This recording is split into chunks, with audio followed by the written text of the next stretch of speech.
ஊர்ல நிறைய பிரச்சனைகள் போயிட்டு இருக்கு, நிறைய விஷயங்கள் சொசைட்டில நடந்துட்டு இருக்கு. இந்த விஷயத்துக்கு நாட்டாமையா நீங்க உங்க மனசுல பட்ட ஒரு தீர்ப்பை கொடுத்தா என்ன தீர்ப்பு கொடுப்பீங்கன்ற ஒரு செக்மெண்ட்டை தான் இதை பார்க்குறோம். ஸோ வெறும் சும்மா அப்படியே சுச்சுவேஷன் கொடுக்க நாங்கள் தயாரா இல்லை சார். உங்களுடைய ப்ராப்பர்ட்டியை நாங்கள் எடுத்துட்டு வந்திருக்கோம். அந்த ப்ராப்பர்ட்டியோட தான் இதை பண்ணணும்னு ஆசைப்படுறோம். எஸ்,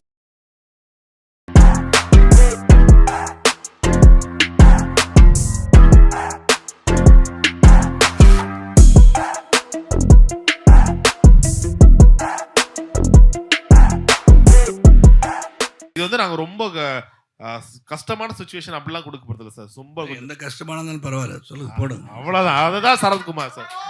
சார் இப்ப ரீசெண்டா வந்து நிறைய பசங்க வந்து வருத்தப்படுறாங்க சார். பொண்ணுங்க வந்து லவ் பண்ணா ஈஸியா சிச்சுவேஷன்ஷிப், பெஞ்சிங், நிறைய ஜென்சி வேர்ட்ஸ் சொல்லி அடுத்தடுத்து எங்களை வந்து மூவ் பண்ணிடுறாங்க.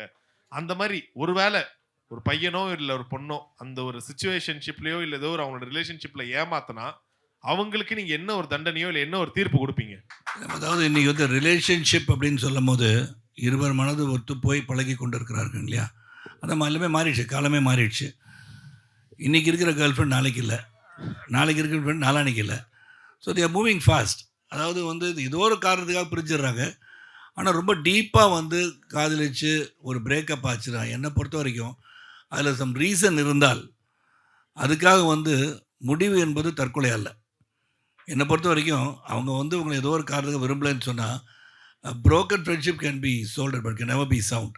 அது ஏதோ ஒரு காரணத்துக்காக வந்து இப்போ வெட்டியே கிழிஞ்சு போச்சு நான் தச்சிடலாம், ஆனால் அதே ஸ்ட்ரென்த் அந்த வேஸ்ட்டுக்கு இருக்காது.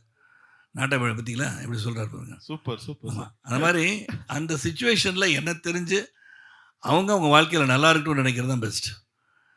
துரத்திட்டு போய்ட்டு அவங்க வெட்டானுங்க குத்துறானுங்க, இது எதுக்கு? அதில் என்ன அச்சீவ் பண்ணீங்க? அப்போ காதல் வந்து பொய்யாகி விட்டது. அப்போ நீ உண்மையாக லவ் பண்ணியிருந்தேன் அந்த மாதிரி ஆக்ஷன் எடுக்க மாட்டீங்கல்ல. ஸோ என்னை பொறுத்த வரைக்கும் parting part with mission. Okay, இது நம்ம வந்து வாழ்க்கையில் இது நடக்கக்கூடாது இருக்குது. So we are splitting for a reason. Let be fine or let be fine நினைக்கிறது தான் நல்லது நான் நினைக்கிறேன். யாராச்சும் வந்திருக்காங்களா இந்த மாதிரி உங்ககிட்ட சொல்லியிருக்காங்களா, கம்ப்ளைண்ட்லாம் பண்ணியிருக்காங்களா சார்? இல்லை, அந்த மாதிரி பிரச்சனை இது வரைக்கும் வரல. இனிமேல் நீங்கள் சொன்ன பிறகு அந்த மாதிரி பிரச்சனை வந்து அதுக்குன்னு தனியாக ஒரு ஆஃபீஸ் போட்டு கொடுங்க, அந்த பிரச்சனையை தீர்த்து வைக்கிறதுக்கான முடிவை நான் எடுக்கின்றேன். Okay, super. கன்சல்டேஷன் ஃபீஸும் கன்சிடர் பண்ணுங்கள்.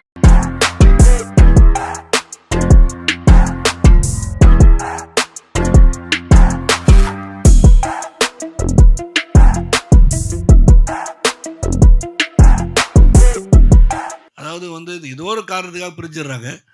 ஆனால் ரொம்ப டீப்பாக வந்து காதலிச்சு ஒரு பிரேக்கப் ஆச்சுன்னா என்னை பொறுத்த வரைக்கும் அதில் சம் ரீசன் இருந்தால் அதுக்காக வந்து முடிவு என்பது தற்கொலை அல்ல.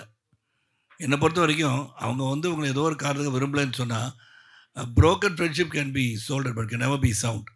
அது ஏதோ ஒரு காரணத்துக்காக வந்து இப்போ வெட்டியே கிழிஞ்சு போச்சு நான் தச்சிடலாம், ஆனால் அதே ஸ்ட்ரென்த் அந்த வேஸ்ட்டுக்கு இருக்காது.